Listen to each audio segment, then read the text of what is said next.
Let's tell a story about a young pilot. Our story begins with Jake, a pilot who worked for a small airline in a little town. Jake wasn't just any pilot, he was a bit proud, maybe even a little arrogant. He loved his job, soaring through the sky, but he also liked the feeling of being in control. He thought he was pretty important because he flew the planes. The small airline wasn't fancy. It only had a couple of planes and most of the people who flew were locals going to the city for the day. But Jake treated it like it was the fanciest airline in the world. He kept his uniform spotless and always made sure his hair was perfectly combed. He saw himself as more than just a pilot, he was a star. And today, a passenger was about to come along and change everything about how Jake saw the world. The passenger who would change everything was named Mr. Sterling. He wasn't what Jake expected. Jake imagined important people would arrive in fancy cars, wearing expensive suits. But Mr. Sterling arrived in an old, dusty pickup truck. He wore simple jeans and a plain, blue shirt. His shoes looked worn, and his hair was a little messy. He looked like a farmer, not someone who would fly in an airplane. Mr. Sterling walked slowly towards the small building that served as the airline's office. He carried a small, brown suitcase. He didn't look rich or powerful. He looked ordinary, maybe even a little bit poor. Jake watched him from the window, a smirk on his face. He already decided he didn't like this man. He seemed too unassuming. Jake liked people who looked like they knew what they wanted, people who looked important. Mr. Sterling didn't fit the bill. As Mr. Sterling entered the building, Jake leaned back in his chair, pretending to be busy. He watched Mr. Sterling approach the counter where a young woman named Sarah was working. Sarah was always friendly and helpful, but Jake could see she was a little unsure about this man too. Jake listened as Mr. Sterling quietly asked about a flight to the city. Jake rolled his eyes. Probably can't even afford a ticket, he thought to himself. He assumed Mr. Sterling was just wasting Sarah's time. He figured the man would ask a bunch of questions, realize it was too expensive, and then leave. Jake was already annoyed. He wanted to get back to reading his magazine. He didn't have time for people who couldn't afford to fly. He decided to take matters into his own hands. Could stood up and walked over to the counter, interrupting Sarah. "Sorry, sir," he said with a fake smile. "But the flight to the city is completely full today. We don't have a single seat left." Mr. Sterling looked surprised. He glanced at the waiting area, which was mostly empty. He could clearly see there were plenty of seats on the plane parked outside. "But I thought," he began to say. Jake cut him off. "Nope, full," he repeated, his smile disappearing. He puffed out his chest a little. "Maybe you can try again tomorrow. But I wouldn't count on it. We're a very popular airline, you know." He winked at Sarah, who looked uncomfortable. He wanted to make sure Mr. Sterling understood he wasn't welcome. He wanted him gone.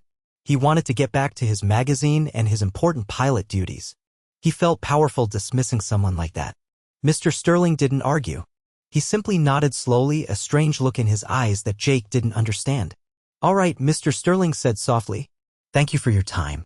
He turned and walked out of the building, the small, brown suitcase in his hand. Jake watched him go, a smug grin on his face. He felt like he had won some kind of victory.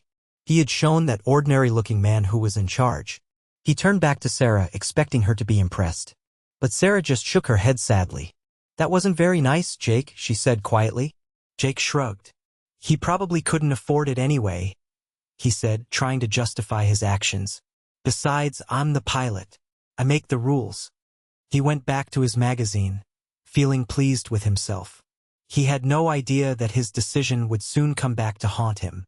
He had no idea how wrong he was about Mr. Sterling. Later that day, after a few uneventful flights, Jake's boss, Mr. Peterson, called him into his office. Mr. Peterson was a kind, older man who had always been supportive of Jake. But today he looked worried and stressed. "Jake, I need to talk to you," Mr. Peterson said, his voice unusually serious. He sighed heavily before continuing. "The airline, well, we're in trouble." Jake frowned. "Trouble? What kind of trouble?" "Financial trouble, Jake. Big trouble. We haven't been making enough money lately. If things don't change soon, we might have to close down." Mr. Peterson's words hit Jake like a ton of bricks. Close down? That couldn't be happening. This was his dream job. Where would he go? What would he do? He started to feel a knot of anxiety in his stomach. His smugness from earlier that day began to fade away. We've tried everything, Jake, Mr. Peterson continued, his voice cracking with desperation. We've cut costs, we've run promotions, nothing seems to work. We need a miracle. We need someone to invest in us, someone who believes in what we do. He wrung his hands together, his face etched with worry. If we don't find someone soon, I don't know what we're going to do. I might have to let everyone go. Jake felt a pang of guilt. He had been so focused on his own ego, on feeling important, that he hadn't paid attention to the bigger picture. He had been so quick to judge Mr. Sterling, so quick to dismiss him. Now, the consequences of his actions were becoming clear. He had been acting like a big shot when the entire airline, his job, and everyone else's livelihood was at stake. Just then, a loud noise interrupted their conversation. A sleek, shiny private jet was landing on the runway. It was unlike anything Jake had ever seen at their small airfield. It was big and modern, with gleaming silver paint and tinted windows. It looked like something out of a movie. Jake and Mr. Peterson rushed to the window, their mouths agape. Who could be arriving in such a fancy plane? As the plane taxied closer, Jake noticed something familiar. He squinted, trying to get a better look. He couldn't believe his eyes. Standing by the open door of the jet was Mr. Sterling. But he looked different now. He was wearing an expensive suit and his hair was neatly combed. He looked like a completely different person. Jake's heart sank. He knew in that moment that his life was about to change forever. Mr. Sterling walked towards them, a confident smile on his face.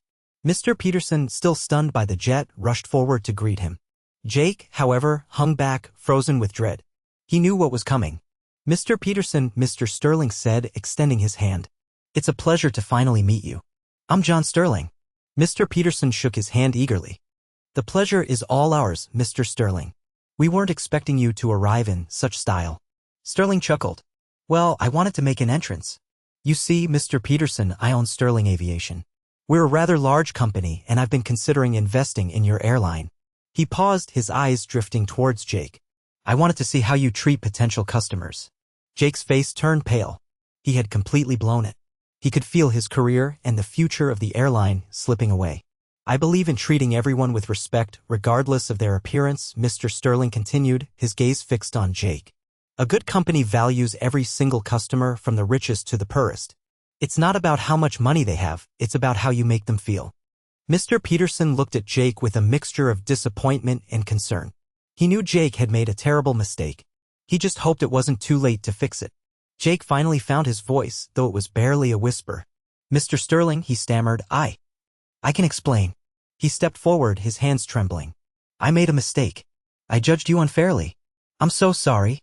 He knew an apology wouldn't be enough, but it was all he had. He had to try to make things right, not just for himself, but for everyone who depended on the airline. I understand, Jake, Mr. Sterling said, his voice surprisingly calm. Everyone makes mistakes. The important thing is to learn from them. He paused, looking thoughtful. I appreciate your honesty. It takes courage to admit when you're wrong. Mr. Peterson looked relieved. Perhaps there was still hope. However, Mr. Sterling continued, trust is very important to me. And right now, I'm not sure I can trust you to represent my company well. He looked at Jake intently. But I'm willing to give you a chance to prove yourself. Jake's eyes widened. A chance? He couldn't believe it. Anything, Mr. Sterling, he said eagerly. Anything at all. He was ready to do whatever it took to earn back Mr. Sterling's trust and save the airline. He just hoped he was up to the task. All right, Jake, Mr. Sterling said, a hint of a smile playing on his lips. Here's what I want you to do. I need you to fly me to a small island. It's a bit remote, but I have some supplies that need to get there. He paused, his eyes meeting Jake's. I need you to take this package, he gestured to a large, brown box being unloaded from the jet, and deliver it safely. No questions asked. Can you do that? Jake didn't hesitate. Yes, sir, I can, he said firmly. He was so focused on redeeming himself that he didn't even think to ask what was in the box or why it needed to go to a remote island. He just wanted to prove that he was trustworthy and capable. This was his chance, and he wasn't going to waste it. He would fly to the moon and back if Mr. Sterling asked him to. Before they boarded the plane, Jake felt he needed to say something more. He took a deep breath and looked directly at Mr. Sterling. Sir, he began, his voice filled with sincerity, I truly am sorry for how I treated you earlier. It was a bad day, and I let my own insecurities get the better of me. I judged you based on your appearance, and that was wrong.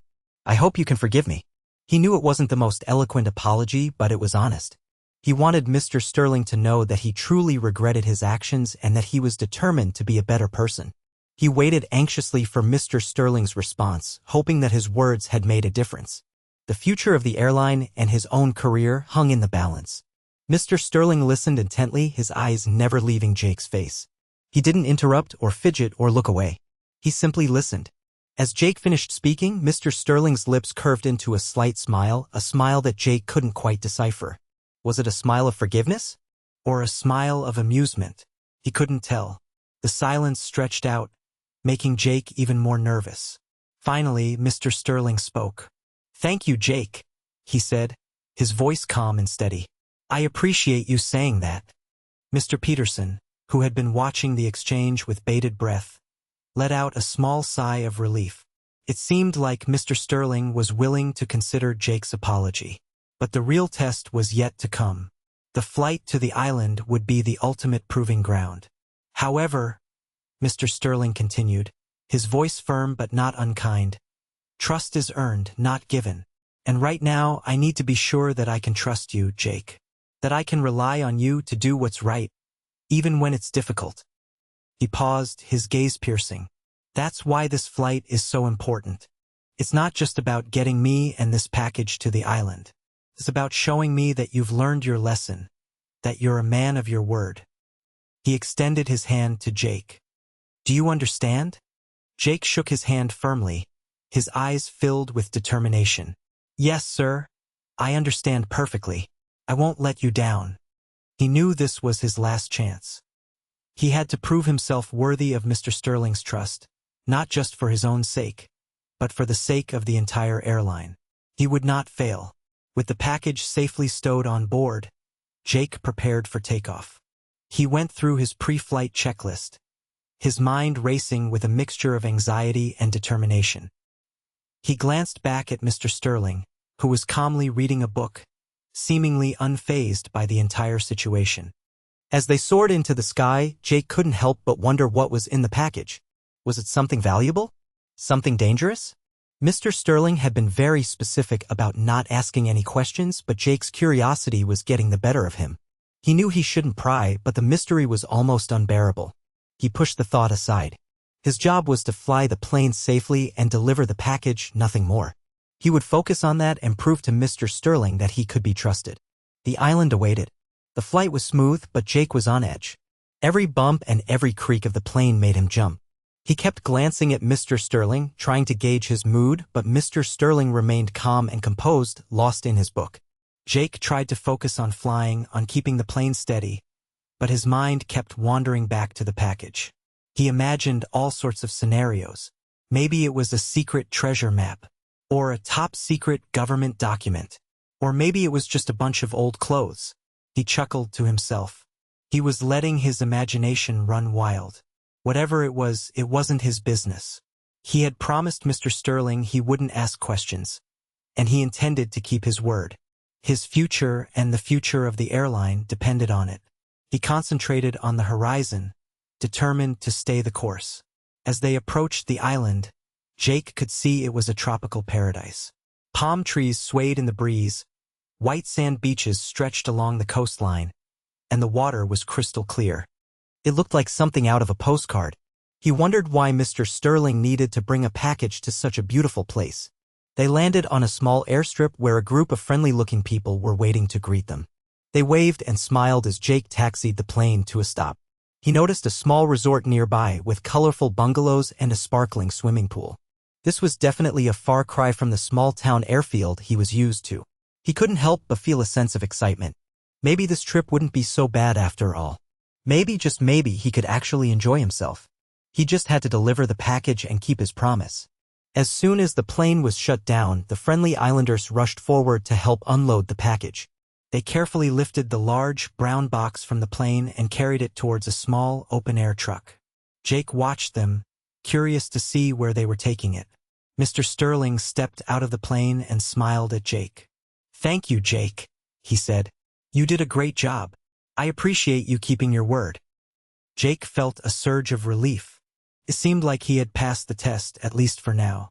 "It was my pleasure, Mr. Sterling," he said. "I'm glad I could help." "Come," Mr. Sterling said, gesturing towards the truck. "Let me show you what's inside." Jake's heart skipped a beat. He was finally going to find out what was in the mysterious package. He followed Mr. Sterling towards the truck, his curiosity reaching fever pitch. What could it be? What secrets did it hold? He was about to find out. The islanders carefully opened the box and Jake gasped. It wasn't a treasure map or secret documents or even old clothes. It was filled with school supplies. There were notebooks, pencils, crayons, and books of all kinds. Jake was completely taken aback. He had been expecting something exciting and mysterious, but it was just school supplies. Mr. Sterling smiled. These supplies are for the children of this island, he explained. They don't have a proper school and they lack the basic materials they need to learn. He pointed to a small, dilapidated building in the distance. We're going to build them a new school and these supplies are just the beginning. Jake felt a wave of emotion wash over him.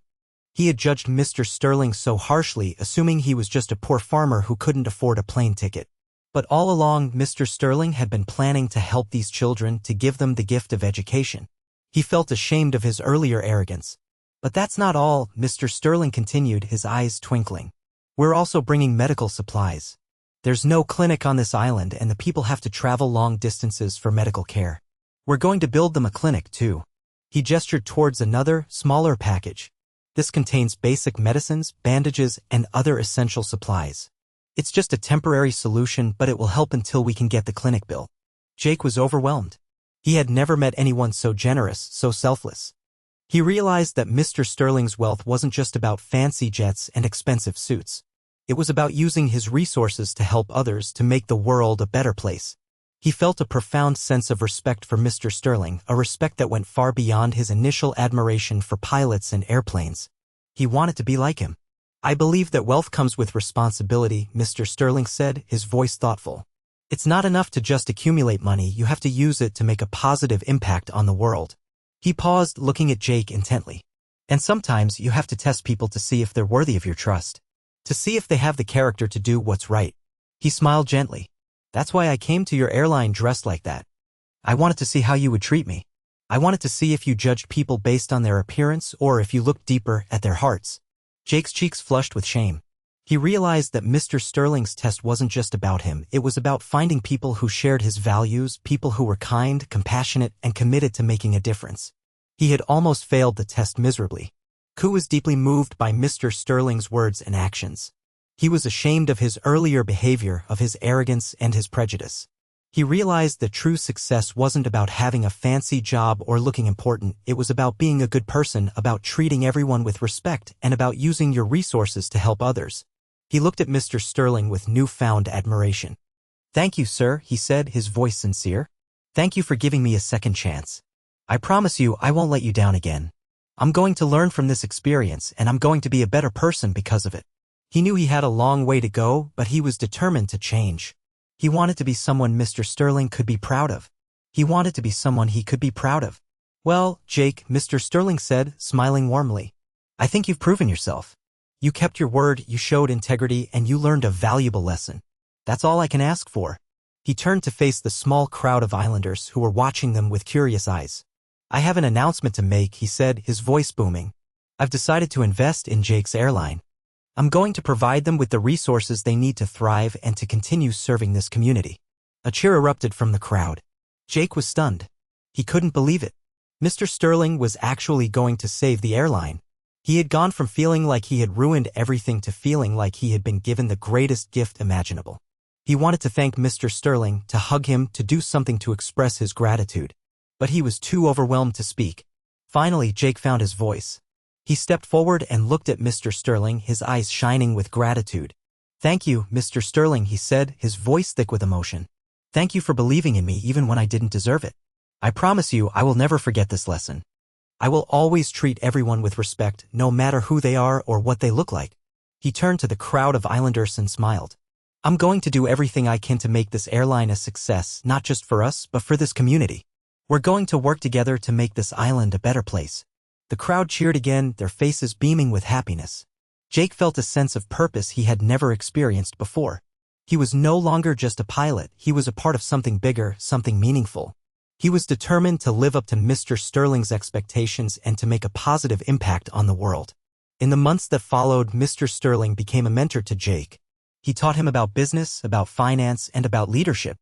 But more importantly, he taught him about the importance of kindness, of compassion, and of treating everyone with respect. He showed Jake how to run a successful business while also making a positive impact on the community.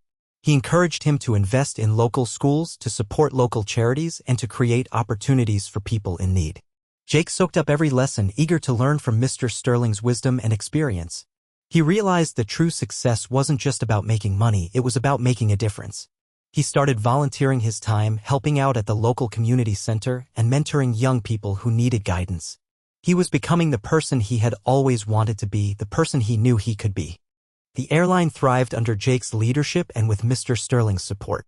They expanded their fleet, hired more employees, and offered new routes. But more importantly, they became known for their excellent service and their commitment to community involvement.